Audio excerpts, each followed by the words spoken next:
जो पार्टी मेरे रग रग में बसता था, अगर उस पार्टी को मैंने त्याग दिया तो इसका मतलब समझिए कि कितना बड़ा परिवर्तन इस राज्य में राजनीतिक रूप से हो रहा है। और हमको लगता है कि आजसू पार्टी धीरे धीरे अप्रासंगिक झारखंड की राजनीति में होती जा रही है। आजसू पार्टी में मैंने 25 साल करीब पूरा अपना राजनीतिक जीवन देने के बाद शुरू में सुदेश जी का क्रेज था। लोग कहते थे कि एक नौजवान आया है, इस राज्य में कुछ रेडिकल चेंजेस लाएगा। लेकिन समय जैसे जैसे बीतते गया, हमारा जो सिद्धांत था पार्टी का, कहीं ना कहीं उसमें भटकाव आ गई। आजसू पार्टी का एक एजेंडा हुआ करता था कि बृहद झारखंड, जिसमें उड़ीसा और बंगाल के कुछ पार्ट थे, उसको भी लोग भूल गए। अभी वर्तमान में वो फिर से चर्चा में आया, क्योंकि उड़ीसा के मयूरभंज में जब जयराम जी गए तो ये विषय को उठाए कि ये बृहद झारखंड का हिस्सा है। जयराम महतो पूरे इस राज्य के सभी लोगों के लीडर हैं। जब जरूरत पड़ेगा तो हर समाज के लिए जयराम जी खड़ा रहेंगे। झारखंड में अभी एक ही मुद्दा गरमाया हुआ है, वो है कुर्मी समाज को लेकर। कुर्मी समाज का एसटी में शामिल होना अभी भी एक क्वेश्चन मार्क बना हुआ है। लेकिन इस बीच एक और खबर आ रही है कि सुदेश महतो की पार्टी में कई लोग पार्टी छोड़कर जाने लगे हैं, जिनमें से एक नाम है विजय साहू जी का। बता दें कि विजय साहू जी गए भी कहाँ हैं, सुदेश महतो से हटकर जयराम महतो में, यानी टाइगर जयराम महतो में। इस वक्त हमारे साथ एचएनएन के साथ में मौजूद है विजय साहू जी। उन्हीं की जुबानी सुनते हैं कि मोह कहाँ भंग हुआ सुदेश महतो से। जयराम महतो का हाथ थामना क्या उनके राजनीतिक करियर का मास्टर स्ट्रोक माना जाएगा? सबसे पहले तो आपके दर्शकों को मेरे तरफ से झारखंडी जोहार। और चूंकि मैं आजसू पार्टी का जब आप बात कर रही हैं तो ये हमको लगता है कि भूले बिसरे गीत। मेरा पार्टी छोड़े हुए बहुत दिन हो गया, 1-1.5 महीना हो गया। और आजसू पार्टी से मैंने त्यागपत्र देने के बाद इस झारखंड की माटी के लिए जो पार्टी, जो नेता आंदोलनरत है, जो पार्टी यहाँ झारखंड के विषयों को उठाने का काम कर रहा है, उसके साथ जाना मैं पसंद किया। चूँकि आजसू पार्टी में मैंने 25 साल करीब पूरा अपना राजनीतिक जीवन देने के बाद शुरू में सुदेश जी का क्रेज था। लोग कहते थे कि एक नौजवान आया है, इस राज्य में कुछ रेडिकल चेंजेस लाएगा। लेकिन समय जैसे जैसे बीतते गया, हमारा जो सिद्धांत था पार्टी का, कहीं ना कहीं उसमें भटकाव आ गई। तो जिस सोच के साथ हम लोगों ने पूरा राजनीतिक जीवन उसमें लगा दिया कि यहाँ के छात्र, यहाँ के नौजवान, यहाँ के किसान और यहाँ के जो झारखंडी मसले थे, जैसे यहाँ विस्थापन का समस्या था, स्थानीय नीति थी, 1932 का खतियान था, जिन मसलों के साथ राजनीति में, क्षेत्रीय दल में हम लोग कदम ताल कर रहे थे, वो मसले कहीं ना कहीं आजसू पार्टी से दूर होते चली गई। और कहीं ना कहीं आजसू पार्टी राजनीतिक पॉलिटिकल पार्टी बन के रह गया कि केवल कैसे विधायक, सांसद और सरकार का कैसे हिस्सा बने। तो जो मूल विषय थे झारखंड के, वो छूटते चले गए। तो बहुत सारे नौजवान जिस सोच के साथ आए थे, वो धीरे धीरे आजसू पार्टी को छोड़ते चले गए। और मैं भी देखा कि इस राज्य में अभी वर्तमान में जो नेता जयराम महतो जी का आप बात करेंगे तो वो आप सभी जाति, संप्रदाय, सभी समूह को लेके चल रहे हैं। आदिवासी, मूलवासी और झारखंड का जो असली मूल विषय है, उन विषयों के साथ माने सशरीर विधानसभा हो या क्षेत्र हो, अपनी बातों को मुखरता के साथ रखते हैं। और झारखंड में एक नया परिपाटी का शुरुआत हुआ है कि नौजवान उनके साथ कदम ताल कर रहे हैं, उन विषयों को फिर से जिंदा करने का काम किया। और एक इम्पोर्टेंट विषय यह भी था कि आजसू पार्टी का एक एजेंडा हुआ करता था कि बृहद झारखंड, जिसमें उड़ीसा और बंगाल के कुछ पार्ट थे, उसको भी लोग भूल गए। अभी वर्तमान में वो फिर से चर्चा में आया, क्योंकि उड़ीसा के मयूरभंज में जब जयराम जी गए तो ये विषय को उठाए कि ये बृहद झारखंड का हिस्सा है। इसकी लड़ाई फिर से हम लोग शुरू करेंगे। तो बहुत सारी चीज़ों के साथ जयराम जी आए हैं और उनके साथ हम लोग ताकत के साथ हैं। सर, सुदेश जी के साथ आपका व्यक्तिगत संबंध कैसा रहा? आप पार्टी छोड़कर निकल रहे हैं, आपके साथ कई हजार लोगों ने पार्टी को त्यागा है, तो आपका छोड़ना, लोगों का छोड़ना आजसू को कहां तक खलेगा? क्या उस कमी को पूरा करने के लिए कोई और चेहरा आएगा? अब तो मैंने आजसू पार्टी से त्याग पत्र दे दिया। जो पार्टी मेरे रग रग में बसता था, अगर उस पार्टी को मैंने त्याग दिया तो इसका मतलब समझिए कि कितना बड़ा परिवर्तन इस राज्य में राजनीतिक रूप से हो रहा है। और हमको लगता है कि आजसू पार्टी धीरे धीरे अप्रासंगिक झारखंड की राजनीति में होती जा रही है। जहाँ तक सुदेश महतो जी का ख्याल है, मेरा संबंध शुरू से अच्छा रहा है, अभी भी है और हमेशा रहेगा। लेकिन एक राजनीतिक दल के नाते, एक राजनीतिक दल में दूसरे दल में जाने के नाते अगर कहीं विचारों में भिन्नता होगी तो मैं विरोध भी करूंगा। लेकिन सुदेश महतो से मेरी संबंध हमेशा अच्छी रही। और राजनीति में, राजनीति एक अलग विषय है, एक कटसी, राजनीतिक पॉलिटिकल कटसी एक अलग चीज़ है। राजनेता मिलते हैं, बातचीत करते हैं और बहुत सारी व्यवहारिक बातें भी होती है। लेकिन राजनीतिक पटल पर जहाँ पर मतभेद, मनभेद हो, वहाँ पर फिर हमारा टकराव होगा, राजनीतिक रूप से, सैद्धांतिक रूप से। सर, जयराम के साथ आना आप देख रहे हैं कि जयराम बहुत कम समय में बहुत ऊपर गए हैं, यूथ उनके साथ खास तौर पर जुड़ा हुआ है। तो क्या लगता है, जो प्रवक्ता के रूप में आप आजसू में जितना आपने एक छवि बनाई थी, वही छवि क्या आपको जयराम के साथ आकर मिलेगी, या फिर जो जयराम का हाइप है, जो ओहदा यहाँ के यूथ ने उनका बनाया है, वो आपको मिल पाएगा?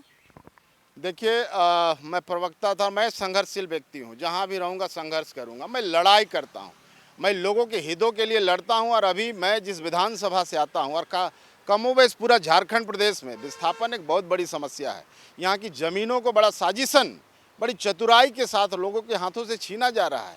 और आप बड़कागांव विधानसभा का बात करें तो पूरे विधानसभा को कागज़ में, मैप में अडानी, अंबानी, जेएसडब्ल्यू, एनएमडीसी से लेकर के एनटीपीसी तक ये लोग बांट दिए हैं कि ये क्षेत्र आपका, ये क्षेत्र आपका, ये क्षेत्र आपका। बताइए, इतना बड़ा आबादी, एक विधानसभा का अस्तित्व खतरे में है।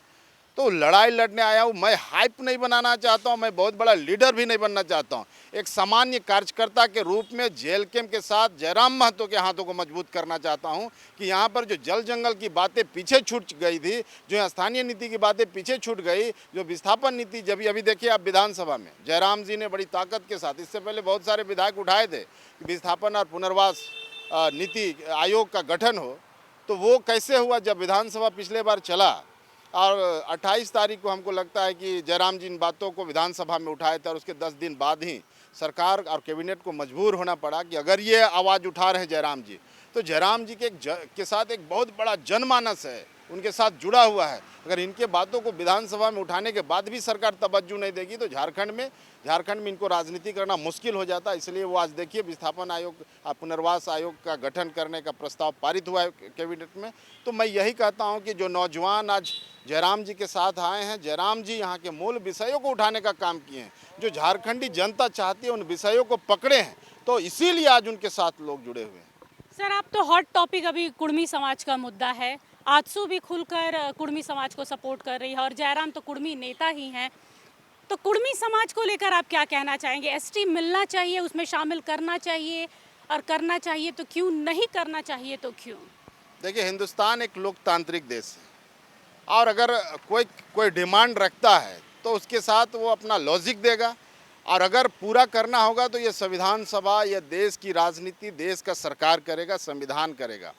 और कोई डिमांड कर रहा है तो डिमांड उनका हक। देखिए, इस लोकसभा में बाबा साहब भीमराव अम्बेडकर ने, आपने देखा होगा प्रस्तावना में ही, और जो संविधान लिखा गया उसमें बाबा साहब भीमराव अम्बेडकर ने ये कहा, ये लिखा संविधान में कि इस लोकतंत्र में अपनी बातों की अभिव्यक्ति की आज़ादी सबको है। वो अपने मांग के लिए आंदोलन कर सकते हैं, धरना कर सकते हैं, जुलूस निकाल सकते हैं, ये आज़ादी है। और किसी भी समाज को हम रोक नहीं सकते। अगर वो कोई मांग कर दिए तो वो मांग उनका जायज़ है, नाजायज़ है, वो तो तय सरकार को और संविधान को करना है। तो ये डिमांड जो वो लोग कर रहे हैं, कल और लोग कुछ डिमांड करेंगे, कल तेली समाज डिमांड करेंगे कि हमको आदिवासी में शामिल किया जाए, और बहुत सारे डिमांड होंगे। तो वो उनका डिमांड लोकतांत्रिक तरीके से किया जा रहा है, उसमें किसी तरह का कॉन्ट्राडिक्शन नहीं है। लेकिन आप देखिएगा कि इस राज्य में साजिशन और चतुराई के साथ कुछ कॉरपोरेट, जो पूंजीपति वर्ग के लोग हैं, घराना है, वो लोग क्या करें कि झारखंड को आसान कर दो, लड़ा दो, मूलवासी आदिवासी को लड़ाओ, ताकि आने वाले दिन में ये लोग जब उलझ के रह जाएं तो सरकार को सहूलियत हो कि उनको कैसे हम ज़मीन आवंटन कर दें और कैसे वहाँ के लोगों को उजाड़ने का ये बहुत बड़ा साजिश है। सर, आपके खुद के नेता जो हैं जयराम महतो, वो लगातार कुर्मी समाज के नेता हैं, उनको सपोर्ट कर रहे हैं। उनका कहना है कि उनका संवैधानिक अधिकार है, संविधानों में ये अधिकार उन्हें दिया गया है, लेकिन वर्तमान में कहीं ना कहीं इन अधिकारों से उन्हें वंचित रखा गया है, उन्हें मिलना चाहिए। तो विजय साहू क्या कहना चाहेंगे? कुर्मियों को मिलना चाहिए, वाजिब है? आपको मैं बताऊं कि जयराम महतो जी का जहां तक सवाल है, जयराम महतो मैंने इस राज्य में मैंने सभी जाति संप्रदाय, सभी समूह, सभी वर्ग के लिए लड़ाई लड़ते हैं। आपको ज्वलंत उदाहरण हम आपको देंगे कि रिम्स 2 का जो लड़ाई था, वो लड़ाई में सबसे मुखरता के साथ कौन नेता आया, आदिवासियों के साथ कौन खड़ा हुआ? जयराम महतो। जादूगोड़ा में अभी देखिए यूरेनियम जो उत्खनन हो रहा है, वहाँ के आदिवासियों की स्थिति आपने देखा है। आप जाइएगा, रिपोर्ट बनाइएगा किस तरह से उनका मैंने शारीरिक स्ट्रक्चर खराब हो गया और किसी का यहाँ मांस फैल गया, कहीं कुछ हो गया। उस बात को आज तक यहाँ का अबुआ सरकार, आदिवासी सरकार अपने आप को कहती है, आज तक उन बातों को, उन विषयों को इस राज्य के विधानसभा में उठाने का काम किया क्या? लेकिन जादूगोड़ा में जिस तरह से आदिवासियों के साथ अन्याय हो रहा है, उनकी पूरी जेनरेशन खत्म हो रही है, तो इस बात को कौन उठाता है विधानसभा में? जयराम महतो उठाते हैं। और जयराम महतो जब उठाते हैं तो ये चर्चा बहुत गर्म हो जाती है पूरे देश लेवल पर, और बहुत सारे राष्ट्रीय मीडिया उसको फोकस करते हैं। जयराम महतो के बहुत सारे ऐसे ज्वलंत उदाहरण हैं जो कि सभी जाति के लिए वो लड़ते हैं और करते हैं। अभी आप देखिए कि गुमला में आपका भारतमाला प्रोजेक्ट के तहत रोड के लिए ज़मीन अधिग्रहण किया जा रहा है। अरे नॉन प्रोडक्टिव वर्क के लिए जब चाहे झारखंड की ज़मीनों को बिना मतलब का अधिग्रहण करके यहाँ के लोगों, यहाँ के आदिवासी मूलवासियों को उजाड़ने का काम करेंगे। अरे हमारे लिए तो अभिशाप हो गया कि यहाँ पर माइंस मिनरल्स है, हमारे घरों को उजाड़ा जा रहा है, हमारे लोगों को आतंकवादियों जैसा ट्रीट किया जा रहा है। तो जयराम महतो की मेरी पार्टी जेल के आज गुमला में लड़ाई लड़ रही है, किसके लिए? तो इसीलिए वो कहना माने इतर होगा कि जयराम महतो एक समाज एक जाति का बात करते। जयराम महतो सभी जाति, सभी संप्रदाय, सभी समूह। और सबसे इम्पोर्टेंट बात है कि अभी राज्यपाल का कार्यक्रम हुआ था चंदन कियारी में, आपने देखा होगा, महामहिम के मंच में कोई नेता, कोई विधायक चिल्ला के बोलता है कि 1932 का खतियान स्थानीय नीति उससे आधारित बनना चाहिए। महामहिम के मंच में अगर कोई विधायक इस बात को उठा रहा है तो स्थानीय नीति बनेगा तो किसको फायदा होगा? या सभी लोग मूलवासी आदिवासी। कम समय में 25 साल का आपका दौर रहा है आजसू के साथ में, लेकिन काफ़ी कम समय में आप जयराम महतो जी को इतनी अच्छी तरीके से समझने लगे हैं कि उनके गुणगान कर रहे हैं। लेकिन यही कहूँगी कि जब जयराम महतो आदिवासियों का सपोर्ट करते हैं, आपने खुद ही कहा कि आदिवासी मुद्दों को वो उठाते हैं, तो कुर्मी नेता होने के बावजूद आदिवासी जयराम को क्यों नहीं सपोर्ट कर रहे हैं? क्यों नहीं कुर्मी समाज को एसटी में शामिल कर रहे हैं? क्या हो जाएगा? क्या कोई थाली का रखा हुआ खाना है जो आधा देना है कि हाँ मुझे आधा कम पड़ जाएगा? रिजर्वेशन की बात है, कुछ ऐसी सुविधाएं हैं जो एसटी को मिल रही हैं जो कुर्मी चाहते हैं कि हमें भी मिले, हमारे बच्चे भी सरकारी दफ्तरों में काम करें, हमारे बच्चे भी ऊंचे पद पर हो, यही तो मांग रहे हैं और तो कुछ ऐसा है नहीं। तो कहाँ खटपट हो रहा है? देखिए, खटपट इस राज्य में नहीं हो रहा है। हमने बोला ना कि झारखंड और झारखंड जैसे ऐसे बहुत सारे राज्य हैं जहाँ पर माने खनिज संपदा है, वहाँ पर अभी वर्तमान में केंद्र की सरकार, भारतीय जनता पार्टी की सरकार, स्पष्ट रूप में मैं बोलना चाहूँगा कि भारतीय जनता पार्टी की सरकार उन तमाम राज्यों में लोगों को लड़ाने का काम कर रही है। क्यों लड़ाने का काम कर रही है? क्योंकि अडानी, आप तो सर्वभौम्य है, अडानी अंबानी किसके सारे पर काम कर रहे हैं। ये यहाँ पे मैं रोकना चाहूंगी, अब यहाँ पे कुर्मी और एसटी में बीजेपी कहाँ से आ गई, अंबानी अडानी कहाँ? ये तो सर वही बात हो गया ना कि जब कभी सेंट्रल में गवर्नमेंट हुआ करती थी कांग्रेस के टाइम में, तो कुछ लोग बोल दिया करते थे कि ये काम हुआ, यहाँ बम फटा, विदेशी मुल्कों का हाथ है, पड़ोसी मुल्क का हाथ है। तो यही आप एसटी में कांग्रेस कहाँ से आ गया सर? यहाँ पे तो कांग्रेस और भाजपा का जहाँ तक सवाल है, इस राज्य को चारागाह उन लोगों ने बनाया। इस बात को आप समझिए, गंभीर बात मैं कर रहा हूँ आपसे। इस राज्य में जो परिस्थिति, राजनीतिक परिस्थिति उत्पन्न हुई है, कोई आदिवासी मूलवासी लड़ना नहीं चाहता है, इसको भड़काया जा रहा है। और कहाँ से आग दिया जा रहा है, कौन स्पॉन्सर्ड कर रहा है, समय के साथ पता चल जाएगा। आप सोशल मीडिया में जाके देखिए ना, भारतीय जनता पार्टी के नेता जो एसटी में नहीं है उस जुलूस में जाते हैं, क्यों जाते हैं? ये सवाल तो है कि नहीं है? आप समझिए कि कांग्रेस भी थी और भाजपा, कांग्रेस भी दूध की धुली नहीं थी, अब भारतीय जनता पार्टी भी दूध की धुली नहीं है। इस राज्य में संसाधनों का लूट हो रहा है कि नहीं हो रहा है, आप बताइए। इस राज्य का सरकार, अबुआ सरकार, कहाँ करप्शन को रोक रहा है? बीजेपी किसको सपोर्ट कर रही है, कुर्मी को या आदिवासी को? किसी को सपोर्ट नहीं कर रही भाजपा यहाँ के लोगों को लड़वा रही है ताकि उनके लोगों को, वो अपने लोगों को सपोर्ट कर रहे हैं जो उद्योगपति हैं, जिनको अभी आप जाके देखिए ना, अडानी को मिला है ना कोल ब्लॉक्स, लोग रोके हुए हैं। क्यों रोके हुए हैं? क्योंकि वो लड़ाई लड़ रहे हैं। जब झारखंड जगने लगा था, लड़ने लगा था, जयराम जी जब आवाज़ उठाने लगे थे तो लोग को लगा कि एक प्रोपेगेंडा यहाँ फैलाए और कुर्मी, आदिवासी, मूलवासी सबको लड़ाने का काम करे, और यही तो करवा रही है भारतीय जनता पार्टी। जो केंद्र में सरकार है वो एकदम साजिशन, झारखंड के संसाधनों का कैसे लूट हो उस पर पूरा प्लान करके, ये बहुत बुरा माने चौधराई के साथ किया हुआ साजिश है कि झारखंड जिस आग में जल रहा है।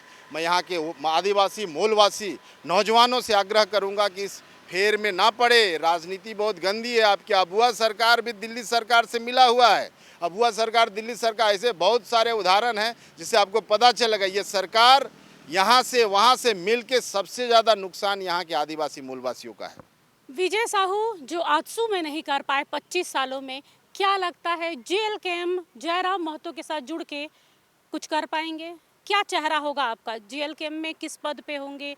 क्या झारखंड के लोगों के लिए कोई सपना कुछ नए सिरे से? सबसे पहले बात है कि आजसू में मैं जब था तो राजनीतिक रूप से नौजवानों को अवेयर किया। इस लोकतंत्र में राजनीति बहुत इंपॉर्टेंट चीज़ है। अगर गलत लोगों के हाथों में चली गई तो राज्य और देश बर्बाद हो जाएगा। आजसू में रह के मैंने संगठन को मजबूत किया था और जेल कैम्प में भी रह के सिपाही के रूप में संगठन को मजबूत इसलिए करूंगा कि मेरा मकसद झारखंड और झारखंडियत को आगे ले जाना है। इसलिए जेल कैम्प पार्टी आने वाले दिन में जयराम जी जैसा माने सर्वव्यापक नेता इस राज्य में और व्यापक राजनीति की ओर मैं ले जाना चाहता हूँ, जिसमें सभी लोग इस पार्टी से जुड़ करके झारखंड और झारखंडियत की बात करें। झारखंड के जो असली मुद्दे हैं उनको लोग जो भटकाने का काम किया है उसका बात करें। उसकी लड़ाई मैं लड़ूंगा और पूरे ताकत के साथ लड़ूंगा। विजय साहू से आखिरी सवाल है एचएनएन का आज के लिए, भविष्य में फिर आपसे मुलाकात होगी तो जयराम महतो कुर्मियों के लिए आवाज़ उठा रहे हैं। वो चाह रहे हैं कि कुर्मियों को एसटी में शामिल किया जाए। इसमें सिर्फ हाँ या ना में विजय साहू भी चाहते हैं कि कुर्मी को एसटी का दर्जा मिले। जयराम के पद चिन्हों पे आप चलना चाह रहे हैं, उनको इस संगठन को मजबूत करना चाह रहे हैं, तो कुर्मी को एसटी में शामिल किया जाना चाहिए? देखिए, जयराम महतो आपका जो सरना कोड है ना उसका भी बात उठा रहे हैं। आप जो बुलवाना चाहती है ना, जयराम महतो पूरे इस राज्य के सभी लोगों के लीडर हैं और हर जाति के लिए, चाहे मुंडा समाज हो, चाहे उरांव समाज हो, चाहे साहू समाज हो, चाहे राजपूत समाज हो, जब जरूरत पड़ेगा तो हर समाज के लिए जयराम जी खड़ा रहेंगे। और जयराम जी इस राज्य में सबका भला चाहते हैं। जयराम जी चाहते हैं कि यहाँ की राजनीतिक हारमोनी बनी रहे। जयराम जी चाहते हैं कि यहाँ के नौजवान रास्ता नहीं भटके। जयराम जी चाहते हैं कि जो कॉरपोरेट घराने, जो उद्योगपति घरानों के साजिश पर यहाँ के राष्ट्रीय पार्टियाँ यहाँ पर बवाल कराना चाहती है, मणिपुर के और मिजोरम उस नॉर्थ ईस्ट में जो मामला हुआ था उस हिसाब से यहाँ पर आग लगाना चाहती है, तो हम लोग आग्रह करेंगे कि उस ओर न जाए। झारखंड बहुत सुंदर राज्य है, यहाँ पर अलग अलग फूल के ये सुंदर बगीचा है, यहाँ माइंस मिनरल्स है। हम लोग इसको बहुत कंस्ट्रक्टिव तरीके से आगे ले जाए, इसी का मैं सबसे उम्मीद करता हूँ और यही संदेश कि झारखंड में शांति बनाए रखें। धन्यवाद। ये थे विजय साहू जो आजसू से अब जेल कैम्प की ओर अपना इन्होंने एक सफ़र शुरू किया है। गोल मटोल सा जवाब रहा है आखिरी सवाल का कि जैसे जयराम महतो कुर्मी समाज के लिए मुखर होकर उनकी मांग एसटी में शामिल करने की मांग को कर रहे हैं, लेकिन विजय साहू का उस पर थोड़ा सा गोल सा जलेबी वाला जवाब रहा है। लेकिन आने वाला वक्त इन्होंने भविष्य के गर्त में छोड़ दिया है कि भविष्य बताएगा कि एसटी में वो शामिल होते हैं या नहीं। कई मुद्दों की बात, सरना कोड का भी इन्होंने दुहाई दिया। तो यही कहेंगे कि विजय साहू का ये सफ़र अच्छा रहे और जैसा उन्होंने कहा कि वो जेल कैम्प को मजबूत करने में अपना योगदान देंगे, देखने वाला वक्त बताएगा। फिलहाल के लिए बस इतना ही। कैमरा पर्सन कौशल के साथ मैं निशा मिश्रा। अगर आपको हमारा ये वीडियो अच्छा लगा तो इसे लाइक करें, शेयर करें और हाँ, सब्सक्राइब करना ना भूलें।